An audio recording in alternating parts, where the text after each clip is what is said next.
À l'ordre du jour de cette réunion, il y avait des mesures générales, notamment des projets d'ordonnance, des projets de décret, des mesures individuelles et des communications. Au chapitre des mesures générales, projet de loi et d'ordonnance, au titre du secrétariat d'État auprès du Premier ministre chargé du budget du portefeuille de l'État, le Conseil a adopté une ordonnance portant légalisation du régime fiscal et douanier prévu par l'annexe dite F3 de la Convention de concession révisée pour l'exploitation des transports ferroviaires entre le Burkina Faso et la Côte d'Ivoire. Cette annexe avait été conclue le 29 juillet 2016 entre les deux pays et avec la Société internationale de transport africain par rail, donc la CITARAI, puis modifiée par un accord conclu le 13 juillet 2017 entre ces trois signataires. Le Conseil a par la même occasion adopté le projet de loi de ratification de cette ordonnance. Pour rappel, il convient d'indiquer que la Convention révisée, dans son annexe F3, organise un régime fiscal et douanier incitatif en faveur de la CITARAI, de façon à lui permettre de réaliser plus facilement les investissements nécessaires au maintien en bon état de marche de ces équipements ferroviaires, ce qui permet, in fine, aux deux pays donc, de consolider et de renforcer l'activité économique entre eux, ce qui permet également aux populations de renforcer la coopération qui, vous le savez, a été historiquement forte entre les deux pays. Cette ordonnance rend pleinement applicables les dispositions fiscales et douanières incitatives consenties aux concessionnaires, donc à la CITARAI, dans l'optique d'améliorer et d'intensifier l'exploitation des transports ferroviaires entre la Côte d'Ivoire et le Burkina Faso, pour résumer. Au chapitre projet de décret, au titre du ministère des Affaires étrangères, le Conseil a adopté un décret portant ratification d'un accord de prêt d'un montant en équivalent CFA de 14 578 millions de francs CFA, conclu le 22 décembre 2017 entre la BOAD, la Banque ouest-africaine de développement, et la Côte d'Ivoire, en vue du financement du projet de réhabilitation et de renforcement des aires de mouvement de l'aéroport de San Pedro. Ce projet inclut la réhabilitation et le renforcement de la piste d'atterrissage de l'aéroport de San Pedro, ainsi que la réalisation de travaux connexes, notamment l'aménagement, le bitumage des voies de service de l'aéroport, la construction d'une caserne du peloton de sécurité aéroportuaire et la réalisation du système de balisage lumineux de cet aéroport. Ce projet, qui met les infrastructures de l'aéroport de San Pedro aux normes, permet d'améliorer la sécurité et la sûreté des activités aéronautiques de cette ville, tout en contribuant, vous le comprenez bien, au désenclavement et au développement de la région de San Pedro, l'une des régions économiquement les plus importantes de notre pays. Deuxièmement, au titre du ministère de la Justice et des Droits de l'Homme, le Conseil a adopté deux décrets. Le premier modifie le décret 2014-219 du 16 avril 2014 portant modalité de déclaration du patrimoine.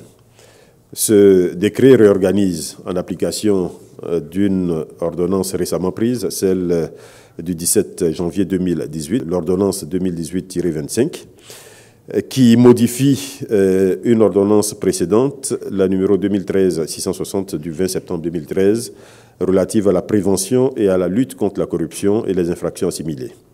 Ce décret réorganise les modalités de déclaration du patrimoine des agents publics, à l'exception du président de la République et du vice-président de la République, pour lesquels le régime de déclaration est déjà établi par la Constitution. Ce décret indique notamment que la déclaration de patrimoine est faite auprès de la Haute Autorité pour la bonne gouvernance dans un délai de 30 jours après la date de prise de fonction ou le début de l'exercice du mandat. De même, il convient de préciser qu'après la cessation de leur fonction et dans le même délai de 30 jours, les personnes assujetties ont l'obligation de produire une autre déclaration de patrimoine. Enfin, ce décret précise que les personnes assujetties à plus d'un titre à l'obligation de déclaration de patrimoine ne font qu'une seule déclaration, ce qui est compréhensible. Le deuxième décret détermine la liste des personnes exerçant de hautes fonctions dans l'administration publique ou des personnes chargées de la gestion des fonds publics assujettis à la déclaration de patrimoine. Ces deux catégories de personnes avaient été regroupées donc, au niveau de la loi dans ces appellations. Donc ce décret précise la loi en donnant clairement la liste des personnes concernées, donc la liste des hautes fonctions, des personnes exerçant de hautes fonctions dans l'administration, ainsi que la liste des personnes chargées de la gestion de fonds publics assujettis à la déclaration de patrimoine. Troisièmement, au titre du ministère de l'Industrie et des Mines, le Conseil a adopté un décret portant attribution d'un permis de recherche minière valable pour l'or à la société Marlin Minerals SARL dans le département de Vavois. Ce permis de recherche est délivré pour une période de 4 ans. Quatrièmement, au titre du ministère de l'Emploi et de la Protection sociale, en liaison avec celui de la communication, de l'économie numérique et de la Poste, le Conseil a adopté un décret autorisant le traitement de données à caractère personnel pour la mise en œuvre de projets filets sociaux productifs. Ce projet vise à améliorer les revenus de populations pauvres en zone rurale au moyen de transferts monétaires. Et cela va concerner 35 000 personnes dans un premier temps, dans les zones centre, nord et ouest. À cet effet, le décret autorise, conformément à la loi 2013-450 du 19 juin 2013, relative à la protection des données à caractère personnel, autorise donc l'unité de gestion du projet et ses partenaires techniques à constituer une base de données concernant l'ensemble des données à caractère personnel des ménages cibles. Et cette autorisation est bien sûr délivrée dans le strict cadre de la mise en œuvre de ce projet. Et cinquièmement, juste un décret d'information au titre du ministère de l'Emploi et de la Protection sociale. C'est l'information donc donnée au Conseil de la prise par le Conseil d'administration de l'IPS-CNPS d'une décision de transfert du siège de cette caisse à la rue du Commerce, donc avenue Général de Gaulle au Plateau. Ce siège était précédemment situé au 24 avenue Lamblin, à l'immeuble Prévoyance. Nous passons au chapitre des mesures individuelles. Il y a 2 mesures individuelles prises au titre du ministère des Affaires étrangères. Le Conseil a donné son accord en vue de la nomination de, premièrement, M. Poulet Batimanki Mufotwe, en qualité d'ambassadeur extraordinaire et plénipotentiaire de la République du Botswana, près la République de Côte d'Ivoire, avec résidence à Abuja, au Nigeria. Et deuxièmement, son accord en vue de la nomination de M. Gunnar Andreas Holm, en qualité d'ambassadeur extraordinaire et plénipotentiaire du Royaume de Norvège, près la République de Côte d'Ivoire, avec résidence à Accra, au Ghana. Nous passons au chapitre des communications. La première communication est faite au titre du ministère de l'Industrie et des Mines. Le Conseil a, à ce titre, adopté une communication relative au bilan de l'année 2017 et aux perspectives du secteur minier, hors produits pétroliers et gaziers. Au cours de l'année 2017, 29 nouveaux permis de recherche minière ont été accordés, ce qui porte à 164 le nombre total de permis de recherche minière en cours de validité. L'or est la substance la plus présente, avec 138 permis de recherche en cours de validité, donc plus de 84% du total. Cela se voit également dans les chiffres de production, puisqu'on note un doublement de la production de notre pays entre 2011 et 2017. La production d'or de notre pays est passée de 12 tonnes. Nous parlons bien d'or, donc est passée de 12 tonnes en 2011 à 25 tonnes en 2017. La production d'or, précisément en 2017, est évaluée à 25,395 tonnes. En légère hausse, 2,15% par rapport à 2016. Dans la même période, on peut évoquer donc la production de manganèse qui s'est située à 510 000 tonnes, en hausse de 146% par rapport à 2016. La production de nickel qui a en 2017 était de 379 766 tonnes avec le démarrage de la mine de Biancouma-Touba. À fin décembre 2017, 14 permis d'exploitation minière industrielle sont en cours de validité. Sur cette même période, 3 conventions d'exploitation minière industrielle ont été signées entre l'État de Côte d'Ivoire et certaines sociétés minières. En 2017, 32 nouvelles autorisations d'exploitation minière semi-industrielles, cette fois, ont été accordées, portant le nombre total de ce type d'exploitation à 58. Pour cette même période, donc toujours 2017, 3 autorisations d'exploitation minière artisanale ont été accordées, ce qui porte à 13 le nombre total d'autorisations d'exploitation minière artisanale. Sur les 13, il y en a 8 pour l'or et 5 pour le diamant.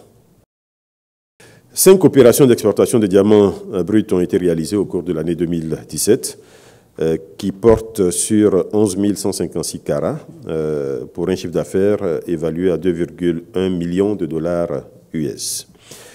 En 2017, 9 autorisations d'exploitation de carrières industrielles de granit ont été octroyées, ce qui porte à 62 le nombre total d'autorisations d'exploitation de carrières industrielles de granit.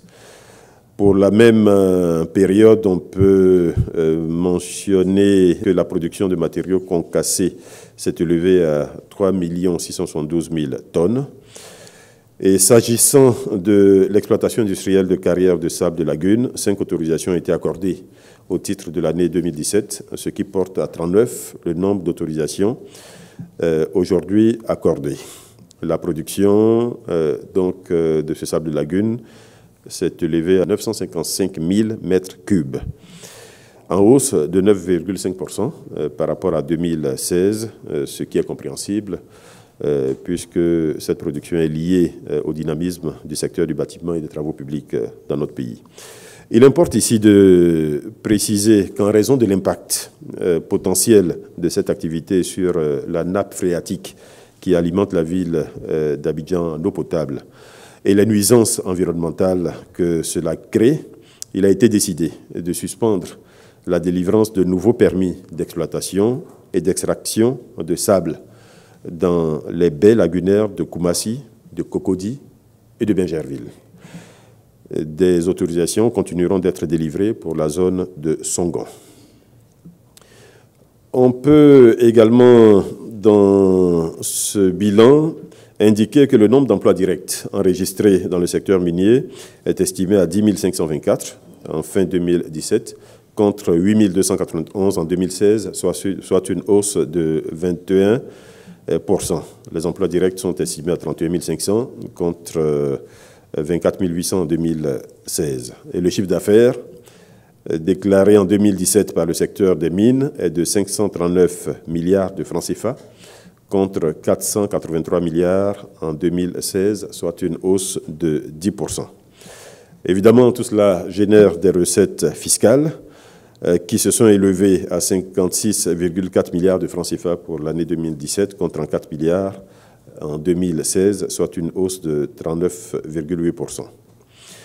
Au niveau des perspectives, nous pouvons indiquer le lancement de grands projets miniers, notamment la construction de nouvelles mines d'or, de bauxite, de nickel et de fer au cours des prochaines années. Pour en donner une indication à ceux qui sont intéressés par ce type d'informations, je mentionnerai donc la mine d'or de Sissengué qui ouvrira au premier trimestre 2018, donc c'est vraiment à court terme, cette mine est pratiquement achevée. Également la mine de bauxite de Bénéné dans le département de Mongouanou qui démarrera bientôt. À moyen terme, nous pouvons mentionner la construction d'une usine plus grande et plus performante de la société des mines d'Iti pour un coût de 200 milliards de francs CFA. Cela va porter le potentiel de production de cette mine à 50 tonnes. Le projet de développement des gisements aurifères de Daaple-Boetwo dans la zone d'Iti. Nous pouvons mentionner le projet de développement de la mine d'or d'Afema, du côté de Maféré, dont le potentiel minier est de 25 tonnes.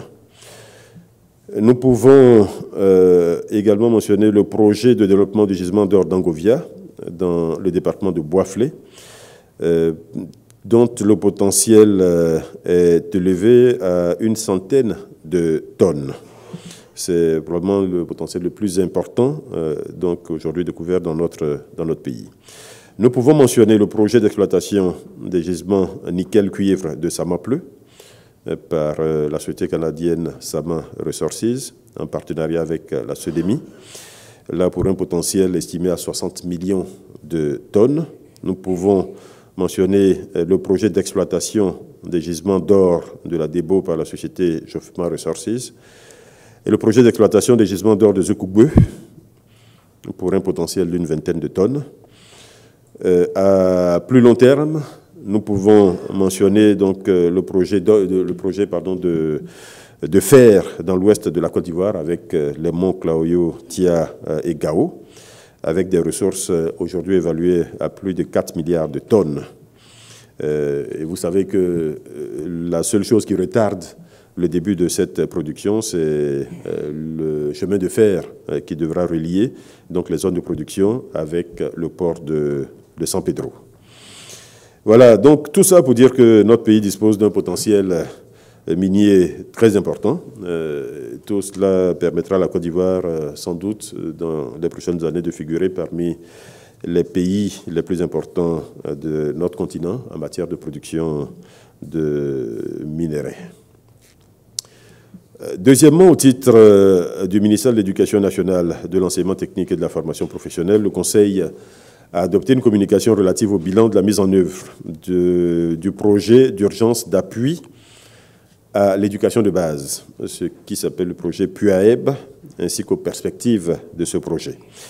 Le PUAEB a été lancé en 2012 suite à un don du Partenariat mondial pour l'éducation d'un montant de 41,4 millions de dollars, soit environ 23 milliards de francs CFA, en vue d'assurer durablement les conditions d'un enseignement de base de qualité dans le système éducatif ivoirien. Après quelques années de mise en œuvre de ce projet, clôturé le 31 décembre 2017, il apparaît que ce projet a contribué significativement à l'amélioration de l'offre en matière d'éducation de base et à la restauration de la fonctionnalité des services éducatifs. Il a également permis des réformes majeures, que des réformes majeures soient réalisées, qui ont aidé à la consolidation des bases du développement du système éducatif ivoirien après les décennies de crise que notre pays a traversées. Au niveau du primaire, par exemple, le projet a contribué au renforcement de l'offre scolaire à travers la réhabilitation de 270 salles de classe et la construction de 1002 salles de classe équipées dans 267 localités. Ces investissements ont permis à plus de 40 000 enfants, essentiellement issus des zones rurales, d'avoir accès à l'école ou d'apprendre dans de meilleures conditions. Au niveau du secondaire, 7 collèges de proximité entièrement équipés ont été réalisés au bénéfice des localités rurales. Nous pouvons citer ici Namassi et Yango au nord-est. Nous pouvons citer Ngoyakro et Ndayaou Sopo au centre. Nous pouvons également mentionner Bonoufla et Irefla au centre-ouest et Nézobli à l'ouest. Ces établissements ont permis à plus de 2700 enfants issus du milieu rural d'accéder au premier cycle du secondaire dans de meilleures conditions d'apprentissage. Et cela a permis de noter une nette amélioration du taux d'accès des filles au premier cycle du secondaire, taux qui s'est accru de 15,4% entre 2013 et 2016.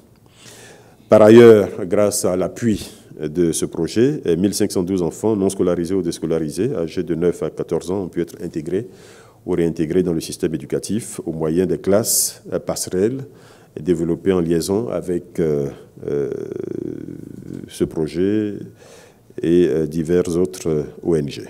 Compte tenu des résultats globalement satisfaisants de ce projet, le Partenariat mondial pour l'éducation a consenti à octroyer à notre pays un nouveau don, cette fois d'un montant de 24,1 millions de dollars américains, donc environ une quinzaine de milliards de francs CFA, pour permettre la poursuite des réformes amorcées dans le sens de l'amélioration continue du système éducatif ivoirien. Toujours au titre du ministère de l'Éducation nationale, de l'enseignement technique et de la formation professionnelle. Et dans la même veine, le Conseil a donné son accord pour l'intégration des destinations du projet d'urgence d'appui à l'éducation de base, celui dont nous parlions tout à l'heure, donc le PUAEB, et du projet d'appui au plan sectoriel de l'éducation, le PAPC, au budget 2018. Le Conseil donne donc son accord pour la mise en place de dotations budgétaires sur les ressources de l'État. Cette mesure et ces financements vont permettre d'une part de couvrir les charges de l'équipe restreinte chargée de conduire les activités résiduelles de l'unité de gestion du PUAEB et d'autre part d'honorer le paiement des contreparties dues par l'État pour la préparation du nouveau contrat qui entrera en vigueur dans le courant de l'année 2018. Juste pour donner quelques indications de montant, il s'agit de 304 millions de francs CFA pour le PUAEB et de 200 millions de francs CFA pour le PAPC, soit au total 504 millions de francs CFA.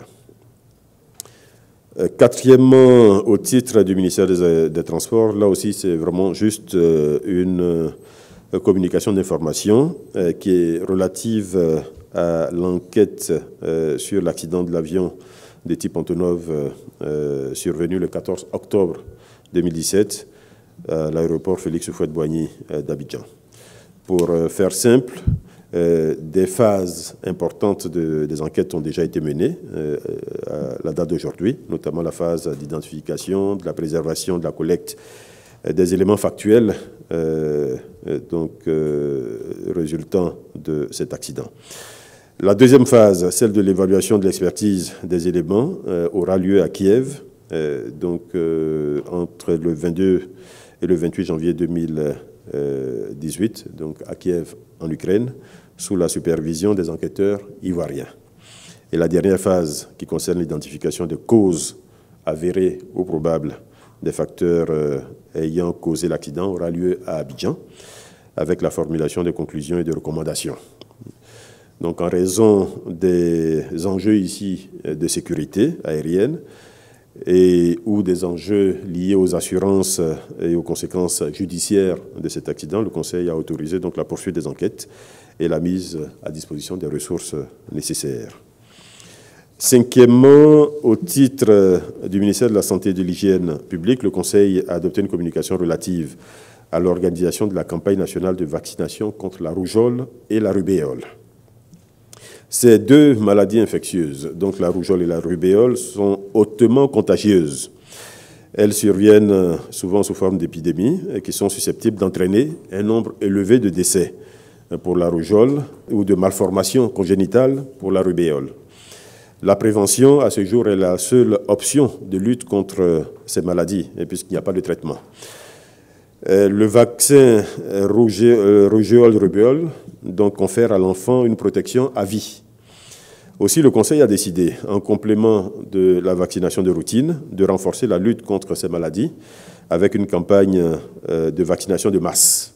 Cette campagne sera organisée dans tout le pays, dans les 83 districts sanitaires de notre pays, entre le 26 janvier et le 4 février 2018.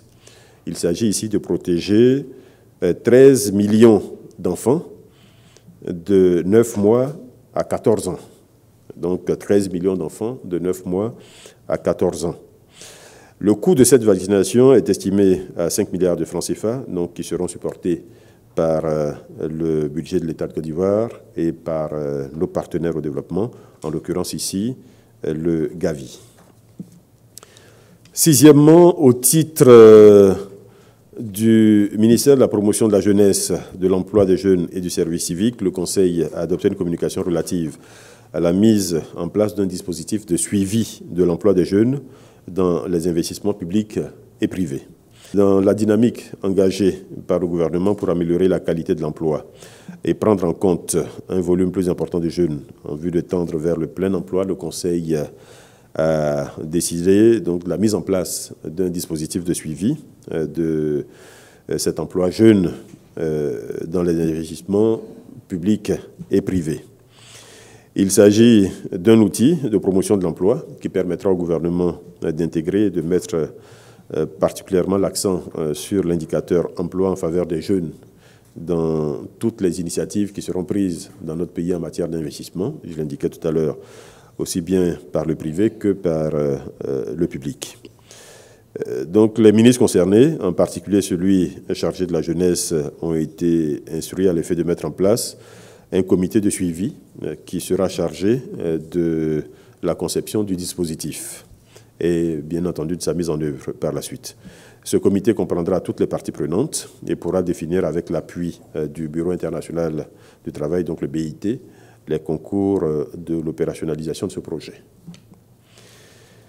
Voilà, en divers, 2 points ont été évoqués. Il s'agit principalement de communication d'information. Le premier point concerne le ministère de l'Éducation nationale. Il est relatif à l'accident qui s'est produit dernièrement à Debroumou, dans le département de Dabou.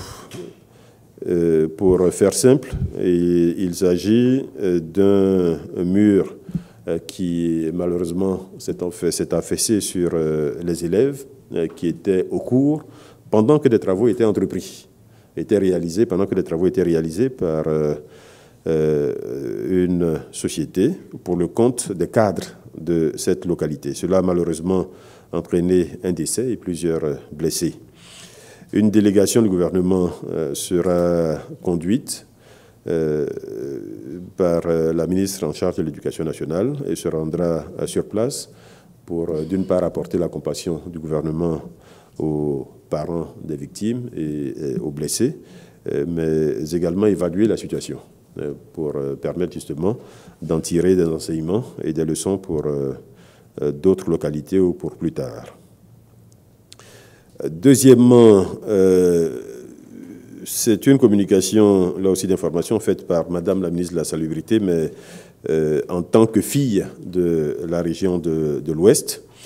Vous vous souvenez que sur la période de septembre à décembre 2017, nous avons malheureusement connu de graves incidents dans cette région de l'Ouest, incidents qui ont conduit à des morts d'hommes, à de nombreux blessés, à des déplacés, des dégâts matériels importants, etc. Pendant tout ce temps, les populations de l'Ouest ont apprécié le soutien fort du président de la République, du Premier ministre et du gouvernement, soutien et actions qui ont permis aujourd'hui de calmer la situation qui est revenue à la normale, la situation aujourd'hui qui permet aux populations de réapprendre à vivre ensemble. Donc, en attendant de le faire de vive voix, les élus et cadres de la région de l'Ouest et ceux du Grand Centre ont tenu à remercier le président de la République pour l'ensemble des dispositions qui ont été prises et qui ont permis donc d'arriver à cette situation. Le président de la République s'est lui-même félicité de ces résultats heureux et a demandé surtout que tout soit mis en œuvre pour que l'accalmie observée aujourd'hui soit rendue durable. Et que tout soit mis en œuvre pour permettre une cohabitation sans heurts entre les populations autochtones de cette région et les autres populations, notamment les populations allogènes et les populations étrangères qui sont dans cette région. Le président de la République a également rapidement informé le Conseil de la mission qu'il a effectuée à Monrovia hier même. Il a ensuite informé le gouvernement qu'il reprendra l'avion le vendredi 26 janvier, donc après-demain, pour Addis Abeba, où il participera au sommet de l'Union africaine. Et demain, vous avez déjà cette information, le président de la République présidera la cérémonie de vœux à la presse, donc qui a lieu demain, 25 janvier à 10 h, ici même, à la présidence de la République à Abidjan. Voilà, mesdames et messieurs, ce que nous pouvions vous donner comme résumé du Conseil des ministres qui s'est tenu ce matin.